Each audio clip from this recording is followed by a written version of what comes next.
வைகுண்ட ஏகாதேசி அன்று சொர்க்கவாசல் திறப்புன்றது ரொம்ப முக்கியமான ஒரு நிகழ்வு. இது நிறைய கோயில்கள்ல நடைபெறும். அதுல ஒரு முக்கியமான கோயிலை பத்தி நம்ம பார்க்க போறோம். 100 நாள் 100 கோயில்கள் தொடர்ல இது 18வது கோயில். இந்த மாதிரியான கோயில் வீடியோஸ்க்கு கணேஷ் ராகோ பேஜை ஃபாலோ பண்ணிக்கோங்க. காஞ்சிபுரம் அஷ்டபுஜகர பெருமாள் கோயில் 108 திவ்ய தேசங்களுள் ஒன்று. பல்லவர்கள் ஆட்சி காலத்துல இருந்து இந்த கோயிலானது இருக்கு. குலோத்துங்க சோழர், ராஜேந்திர சோழருடைய கல்வெட்டு குறிப்புகள் இந்த கோயில்ல இருக்கு. இந்த கோயிலுடைய புராணம் சரஸ்வதி பிரம்மா செய்கிற யாகத்தை தடுக்கிறதுக்காக அசுரர்களை அனுப்புகிறாங்க.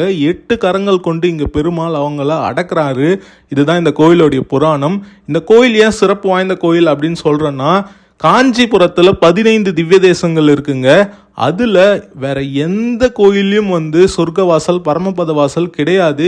இந்த ஒரு பெருமாள் கோயிலில் மட்டும்தான் காஞ்சிபுரத்திலே பரமபத வாசல் இருக்கு. ஏன் மற்ற கோயில்களில் இல்லை அப்படின்னு கேட்டிங்கன்னா, இந்த ஊரே சொர்க்கம்ன்றதுனால இங்கே சொர்க்கவாசல் கிடையாது. யோசிச்சு பாருங்க, சொர்க்கத்திலே ஒரு சொர்க்கவாசல் இருக்குன்னா அது எவ்வளோ முக்கியமானது.